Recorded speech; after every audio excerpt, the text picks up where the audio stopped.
What's up guys, my name's Brandon, and after years of leaks and rumors, the second generation iPhone SE is finally here. And in this video, I'm going to cover everything you need to know before you buy one, because even though the price is compelling, it's not going to deliver in every category and might not be the phone for you. So we have a lot to cover, so let's just jump in. So first things first, the name. So it's called just iPhone SE. So it's not iPhone 9, it's not iPhone SE 2, although it is the second generation iPhone SE and the successor to the original SE, of course, that was released back in March of 2016. But the name is just going to be iPhone SE. And as is tradition with the iPhone SE line, Apple is all about putting the flagship power into an older, smaller design. So we get the A13 Bionic chip, which is the same chipset found in the iPhone 11 and the 11 Pro and 11 Pro Max. And all of that is packed inside of the iPhone 8 body. That iPhone 8 body, of course, is comprised of a 4.7-inch Retina HD display with a resolution of 1334 by 750 at 326 pixels per inch. Now we also get the P3 wide color gamut, True Tone, Dolby Vision and HDR10 support, and a max brightness of 625 nits. So the resolution is lower than that of the iPhone XR, but as we always say, it's Apple. They make some of the best looking LCD displays on the market, so it's not like the quality is going to be terrible. It's just not going to be something you sit there and compare to like an OLED screen or the iPhone 11 screen or anything like that. This is a budget device, and I'm sure that most people looking to buy this do not care at all if it has an OLED display. Now it features an all glass front and back with an aluminum frame. It's IP67 water and dust resistant and has a home button with Touch ID. All of that is just like the iPhone 8. Now we get three color options in black, product red, and white. And the front bezels are going to be all black on all three colors, including white. So you can see here on my iPhone 8,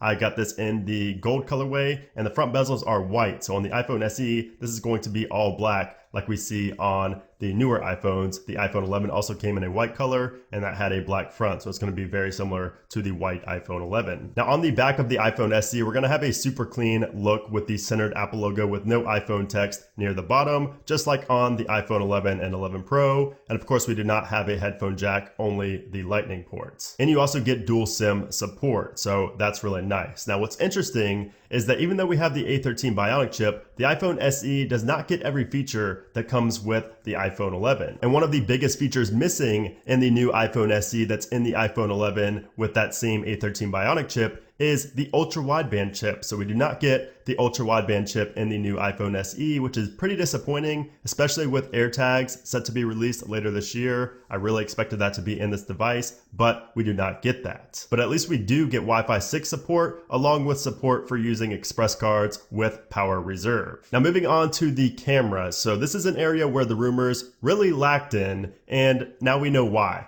That's because it's exactly the same as the iPhone 8. So we have a single firing 12 megapixel wide angle camera with an f1.8 aperture, and it can shoot video in up to 4K 60 FPS. Now, unlike the iPhone 8, the new SE can take portrait mode photos of people, and that's thanks to the new A13 chip inside, which does also bring next generation Smart HDR for better balancing in photos and videos. So we saw the first gen Smart HDR with the iPhone XR and XS and XS Max, and that made your photos and videos look a lot better just from having Smart HDR. So I can't wait to see how the photos and videos turn out on the new iPhone SE, because I think a lot of people are going to sleep on it, and it's going to pretty much impress a lot of people, I think. Now, of course, just like the compromise earlier with no ultra wideband chip, there's also a compromise in the camera, and that's that the new iPhone SE will not include night mode or audio zoom. So these are both features that we get on the iPhone 11 series with that same A13 chip, but we don't get those in the new SE. Now, as for the front-facing camera, we get a 7 megapixel f2.2 lens with the ability to take portrait selfies. Now, you're only going to be able to shoot video in up to 1080p, so there's no 4K support for the front-facing camera, and there's also no Animoji or Memoji support, which is going to be very disappointing for those of you who like to use those. So the rear-facing camera is going to be pretty good on the new iPhone SE, but the front-facing camera is not going to be that great. Really, the only difference from the iPhone 8 is going to be the ability to take portrait selfies. Now, as for the battery life, we have the same battery found in the iPhone 8, so you can expect about the same usage. However, that A13 Bionic chip, once again, could help squeeze out more usage